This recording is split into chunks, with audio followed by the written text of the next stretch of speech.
ሰላም ጤና ይስጥልኝ የተከበራችሁ ተመልካችና አድማጮች የቻናሌ ቤተሰብ ተከታታዮች ዛሬ ግንቦት 23 2018 ዓመተ ምህረት ዋዜማ ላይ እንገኛለን። ይሄን ጉዳዮች በትንታኔ የምንዳስሰው መረጃችን ይሆናል። በተለያዩ ከተሞች በተለይ በአማራ ክልል የምርጫ ዳሶች ተዘርግተው ጨርሰዋል። ዝግጅቱም አልቋን ዋዜማ ላይ እንገኛለን። በሸኔ ላይ የማያዳግም እርምጃ ተወስዷል። ይሄን ጉዳዮችም የማስደምጣችሁ ይሆናል። የተከዜ ዘቦች ዛሬ በደማቅ ሁኔታ አስመርቋል። ለዋት ራስ ምታት ለተከዜ ደግሞ ደጀን የሆነው የተከዜ ዘቦች በደማቅ ሁኔታ በዛሬው ዕለት አስመርቋን። ይህን ጉዳዮች የማስደምጣችሁ ይሆናል። ከምርጫ በኋላ መንግስት ይፋ ያደረጋቸው መረጃዎች አሉ። እነዚህም ሹቅላችኋለሁ። ሰላም ለሀገራችን ያድርግ። ጦረኝነትና ጦረኝነት ይውደም። ዛሬው ዕለት የኦነግ ሸኔ ታጣቂዎች ላይ የማያዳግም እርምጃ ተወስዷል። በተለይ በኢልዮ አባቡር ዞን ተብሎ በሚታወቀው ቀጠና የሀገር መከላከያ ሰራዊት በወሰደው የግዳጅ የሸኔ ታጣቂዎች ላይ ከፍተኛ ኪሳራ አስተናግዷል። በዚህም የነፍስ ወከፍ መሳሪያዎች ገቢ መደረጉ ተመላክቷል። እንዲሁም በምርኮኛ መልኩ ገቢ አድርጓቸዋል። ሌሎችም በቀሪዎቹ እስከ ወዲያኛው ተሸኝተዋል። ጦርነት አይጠቅምም። ሰላም ለሀገራችን ያድርግ። እስቴት ሁመራ ከተማ ለሰላም አስከባሪ አባላት የሆቴል ተከዜ ዘብም በደማቅ ሁኔታ አስመርቋል። ለህዋት ራስ ምታት ለተከዜ ደግሞ ደጀን የወንት የተከዜ ዘቦች በዛሬው ዕለት በስልጠና ወቅት ሰልጣኞች መሰረታዊ ወታደር እውቅና፣ የሰላም ደህንነት ጥበቃ፣ የህዝብ አገልግሎት ስነ ምግባር አደረጃጀትና የአካባቢ ጥበቃ ሰልጣኞች በተግባር ተመርቀው ለህዝብ ይፋ ተደርገዋል። ለዚህ ደግሞ የተከዜ ዘቦች ከዚህ በፊትም ሲያሰለጥን ሲያስመርቅ ነበር። ዛሬም ግንቦት 23 2018 ዓመተ ምህረት በምርጫ ዋዜማ ላይ በምንገኝበት ሰዓት በደማቅ ሁኔታ አስመርቋል።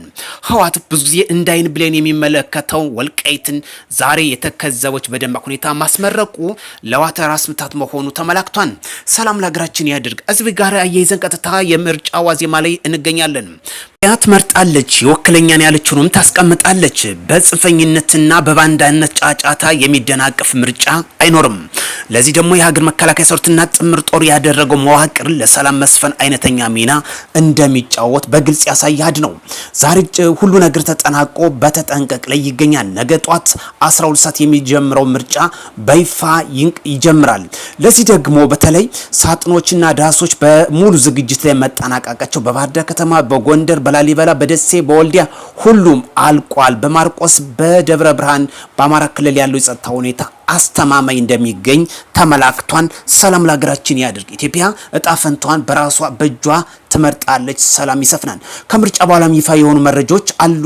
በተለይ ኢትዮጵያ ምርጫን ካጠናቀቀች በኋላ የኢትዮጵያ የባህር በር ጥያቄ መልስ የሚያገኝበት መሆኑ ተመላክቷል። ህወሓትና ለአንዴና ለመጨረሻ ጊዜ ከኢትዮጵያ ፖለቲካ ይወገዳል። የትግራይ ህዝብ ነጻ ይወጣል። ሙስና ከፍተኛ ዘመቻ ይካሄዳል። በመንግስት መዋቅር ውስጥ የተሰገሰገ ሌባውም ይወገዳል። የጭቅጭቅ ምንጭና እድገት እንቅፋት የሆነው ህገ መንግስቱ አንቀጾችም ይሻሻላሉ። ጽንፈኛው ታጣቂን የጠላት ጉዳይ አስፈጻሚ ባንዳዎችም ተስፋ ቆርጠው ለአንዴና ለመጨረሻ እጅ እንደሚሰጡ ያመላክታል። እጅግ ፈጣን ኢኮኖሚ እድገት በመጪው ጥቂት ዓመታት ውስጥም ይመዘገባል። ኢትዮጵያ ታሸንፋለች፣ ሰላሟም ይሰፍናል። ሰላም ለሀገራችን ያድርግ። ጦረኝነት ይውደም። ኢትዮጵያ ይወክለኛል ያለችውን በነገው ዕለት ምርጫዋን በድምጽ ብልጫ ታስቀምጣለች። በማሸነፍም ትቀጥላለች። በጫጫታና ባፈሙዝ የሚመጣ ለውጥ አይኖርም። ለዚህ ደግሞ መንግስት ተደጋጋሚ በማስታወቂያም በጥሪም አቅርቧል። ዛሬ ግንቦት 23 2018 ዓመተ ምህረት ዋዜማ ከሰዓት ከምሽት ላይ እንገኛለን።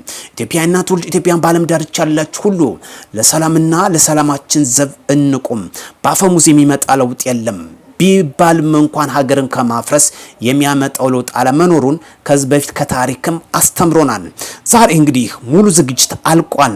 በባህር ዳር ከተማ ጨምሮ መዲናዋ አዲስ አበባን በተለይ ለሰላም እጦት በዋነኛነት ፖለቲካ ሸቀጥ ሲሰራበት የነበረው በአማራ ክልል ሙሉ ዝግጅት እንዳለቀ ለሰላም መደፍረስ ምንም እንቅፋት እንደማይሆን በአስተማማኝ ቁመና ላይ እንደሚገኝ ተመላክቷል። ከዚህ ጋር ተያዘ አንድ መረጃ ይወጣል።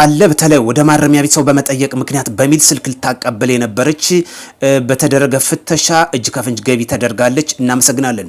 ለወንጀል ድርጊት እንግዲህ ስልክን እንደ ዋነኛ ምክንያት ለመጠቀም ከእግሯ ግን በፕላስቲክ በማሰር ፍተሻውን ለማለፍ ብትሞክርም ሳይሳካላት ቀርቷል። ምክንያቱም ጠንካራ ፍተሻ በመደረጉ በዚህም እንግዲህ ጋሞ ዞን ፖሊስ አባላት በእጅጉ እናመሰግናለን።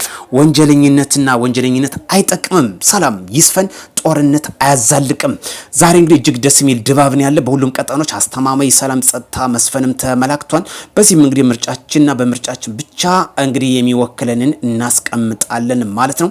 የአፍሪካ ታዛቢዎችም እንግዲህ ወደ አዲስ አበባ ቅንቷን በሁሉም ቀጠኖች እንግዲህ እንደሚሰማሩ ያመላክታል። ስለዚህ ኢትዮጵያ ያስመዘገበቻቸው ድሎች አሉ። በእጅግ በሚገርሙ በተለይ ከምርጫ በኋላ የሚደረጉት ሪፎርሞች በጣም ደስ የሚል ጉዳይ ነው። ለህገ መንግስቱ ጭቅጭቅ የሆነበት ምክንያት ሪፎርም እንደሚሰራ ተመላክቷል። እንዲሁም እድገት በፍጥነት እንደሚቀጥል፣ እንዲሁም ለሙስና ተጋላጭ የሆኑት ሌሎች ብዙ በርካታ ነገሮች እንደሚሰሩ እየተመላከተ ነው። ህወሓትም ለአንዴና ለመጨረሻ ጊዜ እንደሚወገድ አመላክቷል። በተለይ ከዚህ ዘውች ለዚህ ለህወሓት ብቻ በቂ ናቸው። ተከዜ ላይ ያለው አማራ በተለይ ለህወሓት ምንም ስጋት አይፈጥርም። አስተማማኝ ቁመና ላይ የሚገኝ ነው። በአጭር ጊዜ ሰለጠነ የታጠቀ ጠንካራ ኃይል የተመሰረተ ነው። ስለዚህ በርካቶች ስጋት ውስጥ ያላችሁ በጣም የሚገርመኝ እጅግ በጣም የህወሓት የቀድሞ ኃይል የለም። ዛሬ ተላጅቶ ባዶን ጩኸት ላይ ወይም ሶሻል ሚዲያ ላይ የተሰማራ ቡድን መሆኑን በግልጽ ያሳየበት ነው። ከምርጫ በኋላ ይህ ጉዳይ እንደሚወገድ ምንም ጥርጥር የለም። ወዲ ቻናል ቤተሰብ ተከታታዮች አዲስ የሆነ ሰብስክራይብ ቤተሰቦቻችሁ ላይክ ሼር በማድረግ ቤተሰብነታችሁን በአክብሮት እየጠየቅን ዕለታዊና ትኩስ መረጃዎች ሲኖሩ አያይዘን በአክብሮት የምንመለስበት ይሆናል። ጽንፍና ጦረኝነት ይውደም። ኢትዮጵያ ትመርጣለች፣ ታሸንፋለች። በባንዳና በጫጫታ ብዛት የሚፈርስ ሀገር የለም። ይሄ 100% የተረጋገጠ ጉዳይ ነው። ምክንያቱም በዛሬው ዕለት እንግዲህ ምርጫ እንዳይካሄድ መንገድ በመዝጋት ብዙ ነገር ሴራ ተሰርቶ ነበር። ይሄ ሁሉ ከሽፏን። ሰላም ይስፈን።